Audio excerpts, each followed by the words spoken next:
Tourism in Las Vegas in a big slump this summer, costing the city billions. It's one of the newest attractions of this trip. Concerts of some of the hottest tickets in Vegas. But the company behind the Sphere is reporting big losses. Sphere Entertainment executives report today a $125 million loss and $127 million in revenue for its recent quarter. Tonight, I'm going to be going to a show here, and I'm going to join about 17,000 other people who have paid hundreds of dollars for the privilege to come and watch a one-of-a-kind concert, well, inside this sphere. And the people that are coming tonight are like me.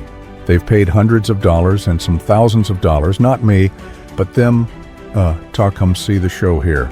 And if you do the math there, 17,000 people times that amount of money per ticket, that's a pretty fast. It's a ton of money, and the problem is the Sphere isn't making any money. In fact, in its first year of operation, it lost over $100 million. $2.3 billion gone, and no one's sure how. The Las Vegas Sphere was supposed to be the future of entertainment, a marvel of technology and design, hailed as the most ambitious venue ever built. 16,000 square FT of LED screens, 16,000 immersive seats, sound that literally shakes the floor beneath your feet. It was supposed to change the game. And for a moment it did. When U2 launched their residency, tickets vanished within minutes.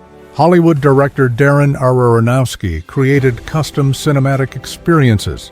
Media outlets from CNN to Financial Times couldn't get enough. But now, just 1 year in, Sphere Entertainment is drowning in red ink. Operating losses have passed the $500 million mark. Its chief financial officer has walked away. And those sold-out shows, they're starting to show empty seats. So what happened?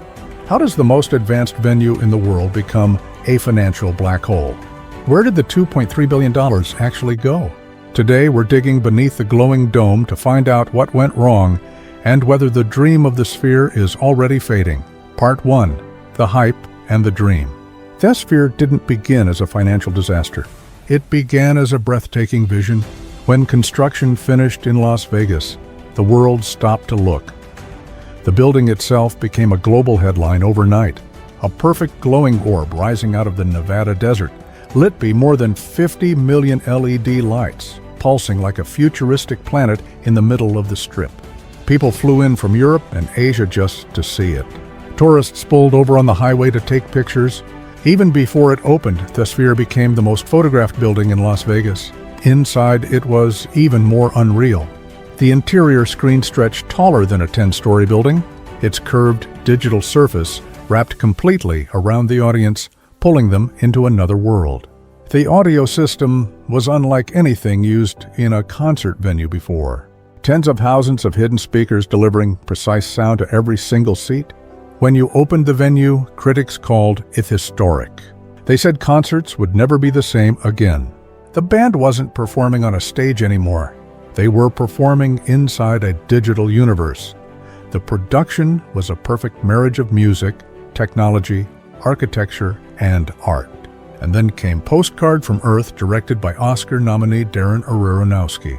It was more than a movie. It was an immersive experience built specifically for the Sphere. It delivered a message about humanity and nature. But what really stunned audiences was how real it looked. People described the illusion as so powerful, it made their stomachs drop.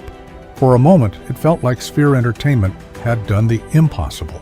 They created not Avenue, but a new category of entertainment, something beyond concerts, beyond cinema, a full sensory world. Investors were talking about a new entertainment empire. Audiences believed they were witnessing the future, and even the skeptics had to admit this thing was a masterpiece. But as we all know now, what you see from the outside doesn't always tell the full story. Because while the Sphere dazzled the world, the business behind it was quietly cracking, and the warning signs were already there. Part 2, the cracks start to show. Behind the glow of 50 million LEDs, the cracks were already forming, and they weren't small. In its first official quarter after opening, Sphere reported an operating loss of nearly $100 million. Let that sink in. Avenue, with sold-out concerts and global attention, already losing 9 figures in just a few months. By the end of its first fiscal year, total losses reached over $500 million. That's more than $500 million wiped out in 12 months. And this wasn't some one-time construction overrun. These were operating losses, the kind that keep showing up quarter after quarter. Why? Because the costs running the Sphere are staggering. Maintaining the technology, lighting, and sound systems alone requires a small army of engineers.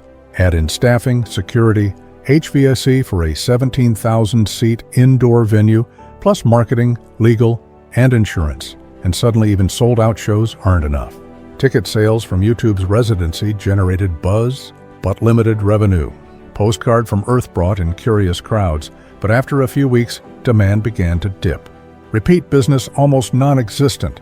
So Sphere did what many struggling venues do. They lowered prices. What started as a premium $119 ticket dropped to $99.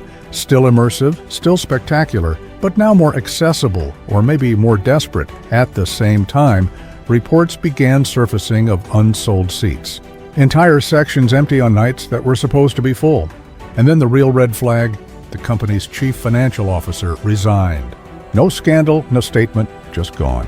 In high-stakes finance, CFO exits are rarely just personal decisions.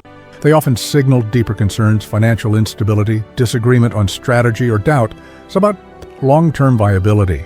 So, the question became impossible to ignore. Was the Sphere a once-in-a-generation it built on a foundation of bad math? Because when the shine begins to fade, what's left is the balance sheet. Part 3, Spotlight. James Dolan, the man behind Sphere. To understand how the Sphere got here, you have to understand the man behind it. James Dolan. He's not your average CEO. Best known for running Madison Square Garden and owning the New York Knicks, Dolan has built a reputation for being both fiercely ambitious and deeply controversial. He's been called a visionary by some and reckless by others. Under his leadership, the Knicks went through one of the worst decades in team history. MSG has faced lawsuits, protests, and criticism for using facial recognition on fans. But through it all, Dolan has remained unapologetically bold, and the Sphere that was his moonshot. He wasn't just building a venue. He was trying to redefine entertainment, merge technology, architecture, and storytelling into a single breathtaking experience. From the beginning, Dolan pushed boundaries. He approved designs that had never been done before. He backed experimental sound systems and custom-built LED surfaces that cost hundreds of millions. He even launched a full-blown content studio just to produce immersive media for Sphere. This wasn't a side project. It was personal. Dolan has said publicly that he views the Sphere as his legacy, a way to leave a permanent mark on the industry. But that kind of thinking can be dangerous, because when the line between vision and ego gets blurry, accountability tends to disappear. Budgets grow, deadlines slip, red flags get ignored, and suddenly what started as an entertainment revolution starts looking like a financial gamble with billions on the line. Part 4, the financial black hole. So where exactly did the $2.3 billion go? Let's follow the money. First, nearly $1.4 billion went into construction. That includes the massive steel dome, custom-designed exterior LED panels, seismic reinforcements, and a complex internal infrastructure built to house more than 17,000 people in a fully immersive environment. Then came the tech. Roughly $600 million was poured into next-gen audio systems, motion synchronized seating, a 16,000-pixel interior screen, and custom software to run it all. This wasn't off-the-shelf gear. It was proprietary, experimental, and expensive. The remaining $300 million that went into operations, salaries, consultants, legal fees, marketing, licensing, and the launch of Sphere Studios to create exclusive content. In short, the support structure behind the spectacle. Now, here's the issue. Most of that spending is sunk cost. It's not revenue generating. It doesn't sell tickets. It just exists and needs constant funding to keep running. And meanwhile, Sphere Entertainment's parent company, MSG Networks, is facing its own storm. The company is currently carrying more than $850 million in debt. Bond payments are coming due, refinancing is getting harder, and investors are getting nervous. Sphere was supposed to be the solution, the next big thing. But the more money it burns, the more it starts to look like a liability. And here's the hardest truth. Even if the Sphere sells out every seat every night, it may never turn a profit under its current cost structure. Because this isn't just a venue, it's a financial ecosystem that requires constant momentum. And right now, it's losing steam. Part 5, Twist, the content problem. Here's where the twist comes in the content problem. See, Sphere isn't just a building, it's also a storytelling platform. But the stories, they can't leave the building. Experiences like Postcard From Earth were tailor-made for Sphere's 16,000 pixel screen. They can't be streamed on Netflix. They can't tour like a concert. They can't be licensed to theaters around the world. That means every piece of content created for the Sphere lives and dies inside one dome in Las Vegas. So even if a film costs millions to produce, it only makes money from local ticket sales. No syndication, no merchandise, no global distribution. That's the exact opposite of how traditional entertainment makes money. In Hollywood, studios rely on scale